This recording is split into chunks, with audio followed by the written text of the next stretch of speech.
I really don't think these globalists have taken into account conviction. They don't have it. They have a love for money and greed.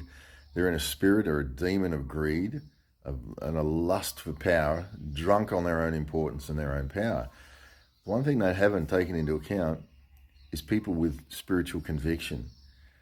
And people with spiritual conviction will die for their spiritual conviction. And so what we've got is people seeing this as the mark of the beast, this digital ID. And, the president of El Salvador has even come out now and told Keir Starmer, the British Prime Minister, accused him of saying, this is a mark of the beast system that you're trying to bring in. So I think a lot of the globalists have discounted or not given credit because they don't think God's relevant. They don't see God's real. They don't think religion is anything. And they've thrown that aside, thinking they can just push it through. But what they're going to hit here is conviction in people, and the conviction of God, the Holy Spirit in people. Where people are looking and going, I'm not selling my soul to this. I'll die before I take a mark of the beast. And they don't have a frame of reference for that. So I think it gets back to what I've been saying for a while, that this will have a bit of a stay in it. The momentum of it, I don't know when, but eventually this is going to, I think the currencies will collapse. We will see the US dollar laying on the streets in Boston, New York, places like that. And there will be a period of, I think, about 3 years where there'll be that sovereign move of God, where people getting back to understanding and realizing that God is relevant to their lives. I think it's going to be a humbling of the gods that we've erected in our lives. We've put these gods up of money, of women, of men, of importance and power, you name it. If anything possible, people have made gods out of it, all except for the living God. Even religion, they've made a god out of their religious systems. And I think that's going to, when the dollar collapses, it has collapsed. It's artificially propped up. But when we see it laying on the streets and people throwing it out of windows like a ticker tape parade is what I saw in vision, just throwing it out like it's just wasted. And who even wants it? Nobody was picking it up off the streets. And you can read some of that in my book. Again, I encourage you, look at my book. You can get it for free. If you email me, I'll send you a free copy, or you can buy it on Amazon. Vegetable Garden, Faith and a Corvette. And I talk about the vision in there a little bit of that. But I think they completely miss that. But what we're going to see is a 3-year window for people to be in that fresh freedom, that move of God in their life, and understanding that they're loved and that. And we're starting to see that. I'm having people contacting who are being, one lady just recently contacted. She said, I went to bed an agnostic. I woke up a believer.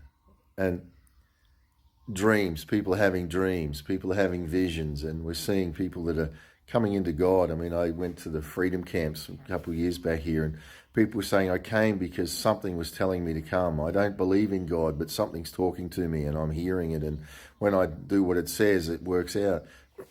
And a gentleman here I'm still in contact with that was that way. And, I was atheist, he said, and basically, and I keep hearing this voice talking to me, and I listen. And so God is meeting with people. We're going to have a 3-year window where that's going to happen. And then after that 3-year window, major persecution is going to arise. And I think that will be a merging of the globalists and the religious state, the institution of religion, which is not freedom, it's death. It's another government system. And that's where I think a lot of the current church, organized church, let's call it that, will align with government for money. And they will persecute believers of freedom. And that's what happened in the Bible when you look at it in Acts. The religious system persecuted the freedom movement. Acts chapter 2, there's a movement of freedom, which the church tries to copy. Organized religion tries to replicate that. You can't. It was a movement of freedom of the Holy Spirit and of love. And they counted all things common. They were helping each other. They ate in each other's homes, meals. And that we will see that again, just by a sovereign move of God.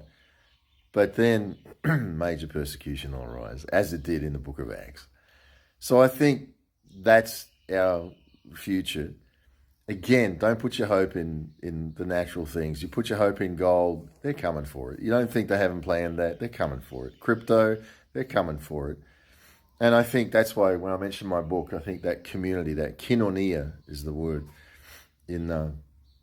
It's funny, in the Bible, they take the spirit out of it as much as they can, some of these translators, I think.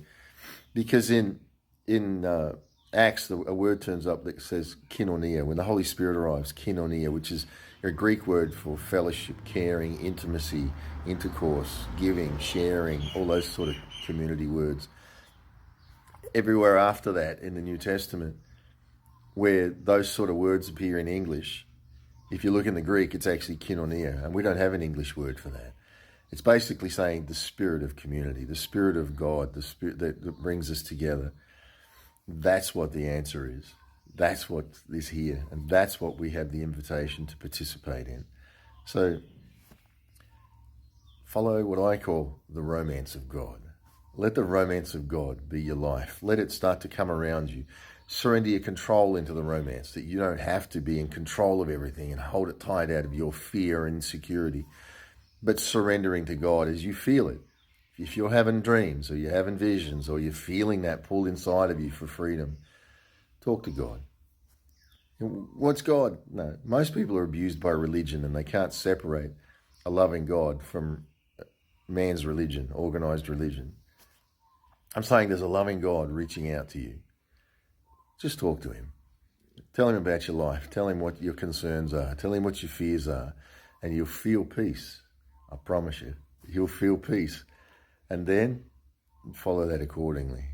And surrender your life to him. And for me, it was asking Jesus to come into my life and to show me the way. So keep going, keep preparing, because things definitely are hotting up. So, yeah. I'm Two Free Scott Russell. Talk to you later.